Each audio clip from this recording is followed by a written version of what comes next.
شاہدہ رحمانی صاحبہ، آپ کو لگتا ہے کہ ہمارے قانون ساز مقننات سیریس ہیں اس میٹر پہ؟ اب لوگ یہی پوچھ رہے ہیں کہ ایک رات میں تو اپنے لیے قانون بن جاتے ہیں، ریپ کے لیے ابھی تو کمیٹی میں جائے گا، 2 مہینے اور لگیں گے۔ دیکھیں جی، چاہے ریپ کے حوالے سے سب سے پہلے قانون سازی نیشنل اسمبلی میں ہوئی، آپ کاروکاری کے حوالے سے ہوئی، ارلی چائلڈ میرج کے اوپر ہم کنسنسس بلڈ کر رہے ہیں، لیکن یہی جو ہماری میل ڈومینیٹ سوسائٹی ہے وہ نہیں چاہتی، یا ریلیجیس مائنڈ، اور اس پہ ہم کنسنسس کر رہے ہیں۔ طاہرہ آپا خود ورکنگ کونسل کی ممبر ہیں اور میں ویمن کوکس کو ہیڈ کر رہی ہوں، تو ویمن کاکس کے اندر یہی سارے بلز خواتین سے ریلیٹڈ ہوتے ہیں۔ اصل چیز ہے کہ ہمیں اپنے معاشرے میں لیکن ریپ دیکھنا صرف چاہیے خواتین کا جہاں نہیں ہے، ریپ بچوں کا بھی ہے۔ میں آپ یا تو پوچھ لیں، جواب سن لیں، یا پھر آپ بیچ میں انٹرپٹ کر رہے ہیں، تو آپ ایک تسلسل کو توڑ دیتے ہیں۔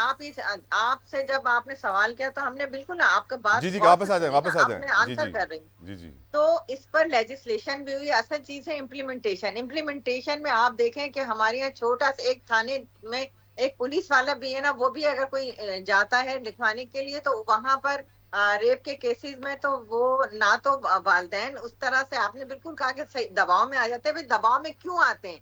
جب آپ کو کہا گیا ہے آپ کے لیے انصاف ہے، آپ کے لیے ہیلپ لائن نمبرز موجود ہیں، ادارے موجود ہیں، فری آف کاسٹ جو ہے آپ کو لیگل ایڈ پرووائڈ کی جاتی ہے، گورنمنٹ یہی کام کر سکتی ہے کہ وہ تمام ادارے، آپ نے دیکھا کہ زینب الرٹ بل کس طرح راتوں رات پاس ہوا تھا، یہ ساری چیزیں ہم نے مل کے کی ہے، اس اور بل سے صرف ایک کتنے شخص لوگوں کی کو نہیں، سزائیں ہوئی قانون میڈم؟ سازی ہوتی ہے، قانون سازی پوری قوم کے لیے ہوتی ہے اور اداروں کے لیے ہوتی ہے، اور اسی سے بیٹرمنٹ کے لیے جیسے جیسے اب ہمارے یہاں جمہوریت پنپ رہی ہے 2008 سے الحمدللہ تسلسل کے ساتھ ہے، تو جہاں کمی بیشی نظر آتی ہے، اور عدالتی اصلاحات تو ضروری چیز تھی جو کہ ہوئی، اور آج سے نہیں، 2006 میں طے تھا کہ عدالتی اصلاحات کرنی، وہ بھی ہو گئی۔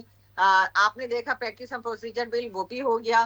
بالکل اداروں کے سربراہوں پہ ہر 3 سال کے بعد یہ ہوتا تھا ایکسٹینشن دے دی جائے، 1 سال ایکسٹینشن۔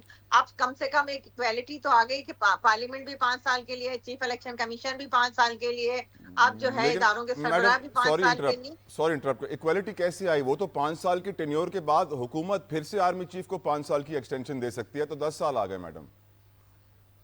نہیں، ایسا ہرگز نہیں ہے، مدت ملازمت 5 سال کی گئی ہے، پر لیکن اگر ایکسٹینشن پہ کسی کوئی پابندی نہیں ہے، مدت ملازمت کے اختتام پر ایکسٹینشن اس نئے قانون کے تحت دی جا سکتی ہے میڈم، پلیز چیک کیجئے گا۔ بالکل دی جا سکتی ہے، لیکن کوشش یہی ہوگی کہ ہر ادارے کے سربراہ اپنے 5 سال مدت پوری کریں تاکہ دوسروں کو موقع ملے۔ اصولاً تو یہی ہونا چاہیے، اور میرا خیال میں پر ہو کیا بھی اس گا سے ریپ ختم ہوئے ہو گا۔ جائے گا میڈم؟ میرا سوال پھر وہیں کھڑا ہوا ہے، کیا دیکھیں، اس سے ریپ ریپ کی ختم بات ہوگا؟ ایک علیحدہ ہے، ریپ کی بات ہم سب کی بچیاں ہیں، ہم سب مائیں ہیں، کوئی بھی نہیں چاہتا کہ بچیوں کے ساتھ یہ واقعات ہو۔ کل ہماری پہلی، آپ خود سوچیں کہ 6 مہینے 8 مہینے ہو گئے اسمبلی کو بنے ہوئے، اور ہیومن رائٹس کمیٹی جس کے چیئرمین اب کل منتخب ہوئے حامد رضا صاحب، اب وہ ہیومن رائٹس میں سب سے پہلے ہم نے ایشو کیا اٹھایا کہ لاہور میں ابھی 4 دن پہلے ایک 6 سال کی بچی کا ریپ ہوا ہے۔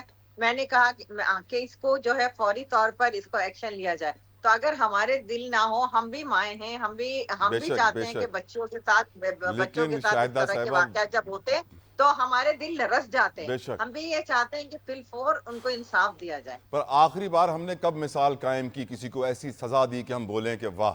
ثنا، دیکھیے، ایک سزا دینے کا کام عدالتوں کا ہے، سزا دینے کا کام ادارے تو ہمارا نہیں ہے، سیاستدانوں کے ہمارا انڈر ہے کام نا میڈم، لیجسلیشن ہے، بیوروکریٹ تو منسٹر کے ہمارا نیچے کام چلتا ہے۔ لیجسلیشن کرنا ہے۔ ہم بیوروکریٹ نے قانون لیجسلیشن کا سازی کیا کر دی، فائدہ اگر اس ہم پہ نے عمل نہیں قانون ہوگا؟ سازی ان کر دی۔ سزاؤں کو اب بنانے کا اداروں کیا کا فائدہ کام ہے، جب اس کو ملے عدالتوں گی کا نہیں کسی کام کو؟ ہے کہ وہ انصاف دیں۔ ٹھیک ہے میڈم۔